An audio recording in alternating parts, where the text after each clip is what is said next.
Vishwanatha Swami. Bhagavan's mother, Azagamal's brother, lived in Dindigul. His wife died soon after giving birth to a son.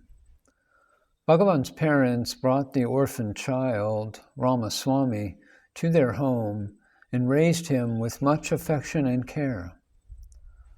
Just before Bhagavan was born, Mother Azagamal told the midwife, "I am very excited. I want this to be a girl who can be the wife to my brother's son."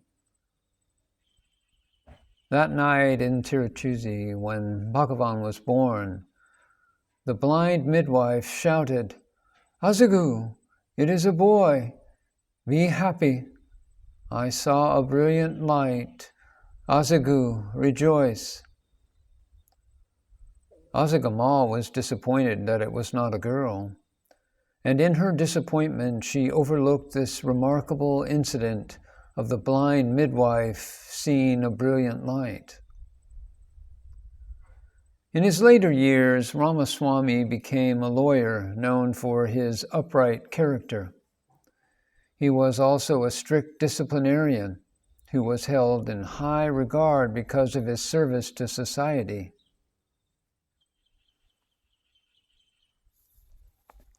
One of his sons was Vishwanathan. Like his brothers, Vishwanathan was brilliant and gifted with a sharp intellect. Along with his brothers, he was also deeply involved in India's freedom movement. In 1921, when still in college, he was arrested for opposing the British government. The university examinations were to be held, so his father bailed him out. But instead of going to his house in Dindigul, he got off at Tiruvannamalai to meet his uncle, Venkataraman, now known as Ramana Maharshi. This is how he describes his very first encounter with Bhagavan's glance of grace. Bhagavan was standing in an open space in front of Skanda Ashram. When I first laid eyes on him, I saw in him something quite arresting, which clearly distinguished him from all the others I had seen. He seemed to live apart from the physical frame, as though quite detached from it. His look and smile had a remarkable spiritual charm. When he spoke, his words seemed to come out of an abyss. One could see immaculate purity and non-attachment in him and in his movements. I sensed something very refined, lofty, and sacred about him.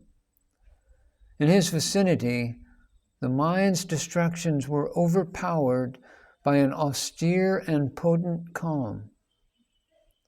In his presence, the unique bliss of peace was directly experienced. This I would call Ramana Lahari, which is the blissful atmosphere of Sri Ramana. In this ecstasy of grace, one loses one's sense of separate individuality, and there remains something grand, which pervades all and devours all. This indeed is the spirit of Arunachala, that swallows up the whole universe in its gracious effulgence.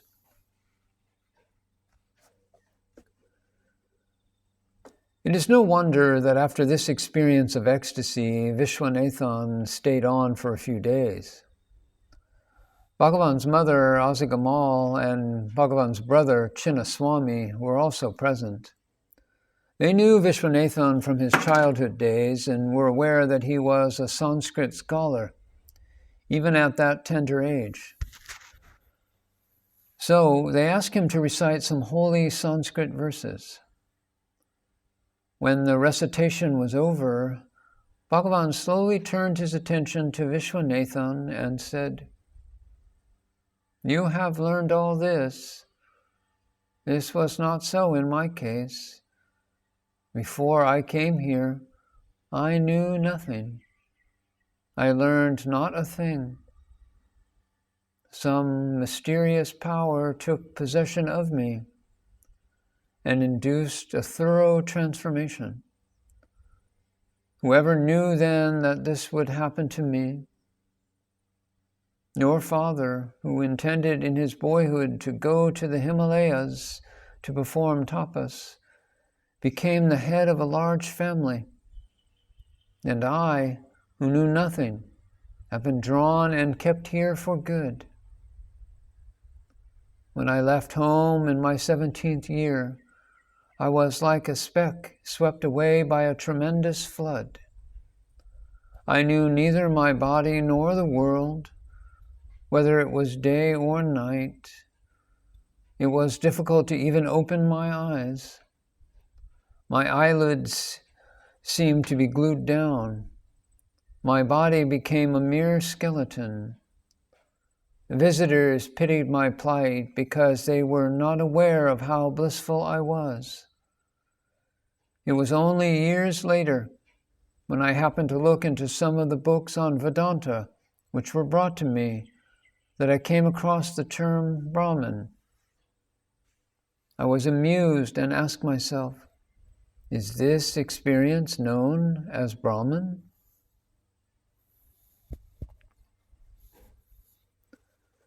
Vishwanatha had to leave. As he bade farewell with a heavy heart, Bhagavan handed him a copy of the Sri Ramana Gita. It contains Bhagavan's answers to questions put by Ganapati Muni and his disciples, and is invaluable to every seeker. While giving it to him, Bhagavan said, "Give it to your father and ask him to read it." Vishwanatha studied it thoroughly in Dindigul. He was immersed in studying it, particularly chapter 18, wherein Bhagavan's greatness is extolled in exquisite Sanskrit poetry. This moved Vishwanatha so deeply that he decided to give up the world and go stay at the holy feet of Bhagavan.